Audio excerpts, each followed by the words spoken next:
கூட்டணி கட்சியான தேமுதிக, forward black, புதிய தமிழகம், SDPI அனைவருக்கும் என்னோட அன்பான வணக்கங்கள்.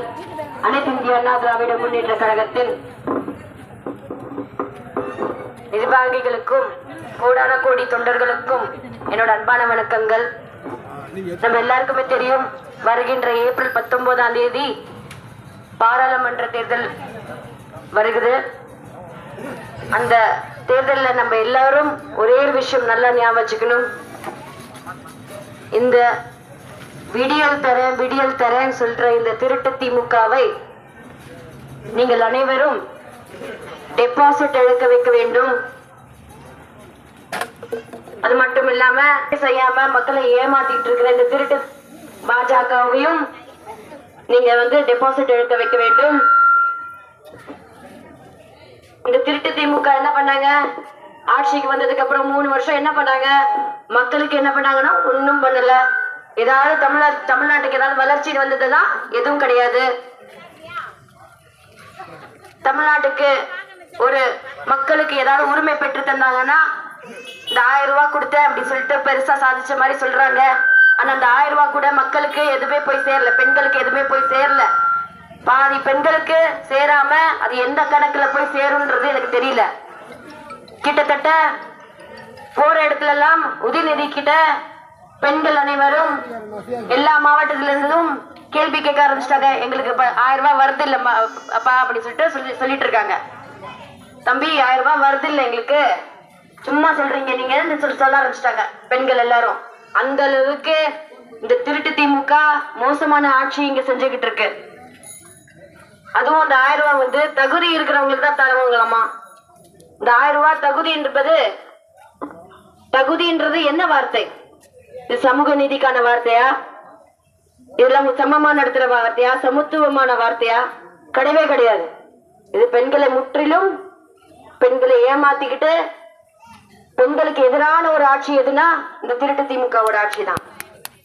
ஏன்னா உங்க எல்லாருக்கும் ஒரே ஒரு விஷயம் சொல்லிக்கிறேன். இங்க அனைத்து இந்திய அண்ணா திராவிட முன்னேற்ற கழகம் புரட்சி தலைவர் எம்ஜிஆர் அவர்களும், புரட்சி தலைவி அம்மா அவர்களும், புரட்சி தமிழர் ஐயா எடப்பாடியார், முன்னாள் முதலமைச்சர் ஐயா எடப்பாடியார் அவர்களோட ஆட்சி சிறப்பான ஆட்சி கொடுத்திருக்காங்க மக்களுக்காக. எந்த ஒரு தொந்தரவும் இல்லாம மக்களை மக்களோட வளர்ச்சியும் மக்கள் அப்படியே தாய்மார்கள் அப்படி பார்த்துப்பாரு. புரட்சி தலைவர் எம்ஜிஆர் அவர்கள் அவ்வளவு மரியாதை வச்சிருப்பாரு. அதே மாதிரி புரட்சி தலைவி அம்மா அவர்கள் மக்களுக்காக, மக்களால் நான், மக்களுக்காகவே நான் என்ற கடைசி மூச்சு வரைக்கும் சொல்லிட்டு மக்களுக்காக அவ்வளவு பணிகள் செஞ்சு நம்ம இப்போ இந்த ஆட்சியை ஐயா எடப்பாடியார் கிட்ட கொடுத்தாங்க. அந்த 4.5 வருஷம் ஆட்சி கூட ரொம்ப அற்புதமான ஒரு ஆட்சி ஐயா எடப்பாடியார் அவர்கள் கொடுத்தாங்க. எந்த ஒரு திட்டமும் அம்மா ஆரம்பிச்ச திட்டம் நிறுத்தாம அப்படியே மக்கள் கிட்ட போய் சேர்ந்துச்சு. அந்த திட்டங்கள்லாம் நீங்க பாத்தீங்கன்னா இது பெண்களுக்கான ஆட்சி, பெண்களுக்கான ஒரு திட்டங்கள் அவ்வளவு கொடுத்தாங்க. மக்கள் மீது அவ்வளவு மரியாதை வச்சிருந்தாங்க. நீங்க பாத்தீங்கன்னா தாலிக்கு தங்கம், இன்னைக்கு தாலிக்கு தங்கம் என்பது இன்னைக்கு 1 பவுன் தங்கம் எவ்வளவு? 53,000 ரூபாய். அந்த 53,000 ரூபாய் என்னாச்சு? இன்னைக்கு நம்மளுக்கு நிறுத்தி வச்சிருக்காங்க இந்த திருட்டு திமுக.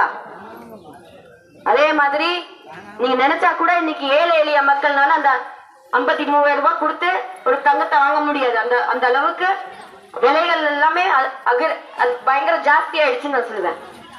அது மட்டுமா நம்மளுக்கு கல்யாண உதவி தொகை அப்படின்னு சொல்லிட்டு பெண்களுக்கு கொடுத்தாங்க. இதனாலேயே நிறைய பெண்கள் போய் படிக்கணும் அப்படின்றது பெற்றோர்கள் ஆசைப்பட்டாங்க. ஸ்கூலும் மடிக்கணினி வச்சு இன்னைக்கு படிக்கணும் அப்படின்னு சொல்லிட்டு இன்னைக்கு டிஜிட்டல் இந்தியாவா ஆயிடுச்சு. எல்லார் கையிலும் ஒரு போன் வந்துருச்சு. ஆனா இந்த திருட்டு திமுக மடிக்கணினியை நிறுத்தி வச்சுட்டாங்க. பணக்கார வீட்டு பசங்க மட்டும் மடிக்கணினியோட படிச்சுட்டு வளரணும் அப்படின்றது அவங்களோட ஆசை. அது மட்டுமா தான் வாரிசுக்கு மட்டுமே நடந்துட்டு இருக்கிற இந்த ஆட்சி.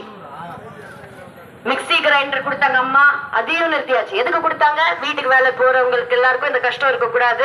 சின்னத்தில் வாக்களித்து அவரை பெருவாரியான வாக்குகள் வித்தியாசத்தில் வெற்றி பெற செய்து தியாகராய நகர் தொகுதி அனைத்து இந்திய அண்ணா திராவிட முன்னேற்ற கழகத்தின் யோகிய கோட்டை என்பதனை தமிழ்நாட்டிற்கு பறைசாற்றிட உங்களது பொன்னான வாக்குகளை இரட்டை இலை சின்னத்திற்கு தாருங்கள் தாருங்கள் என கேட்டு உங்களை நாடி உங்கள் இல்லங்களை தேடி வாக்கு சேகரிக்க வந்து கொண்டிருந்த செல்வி நடிகை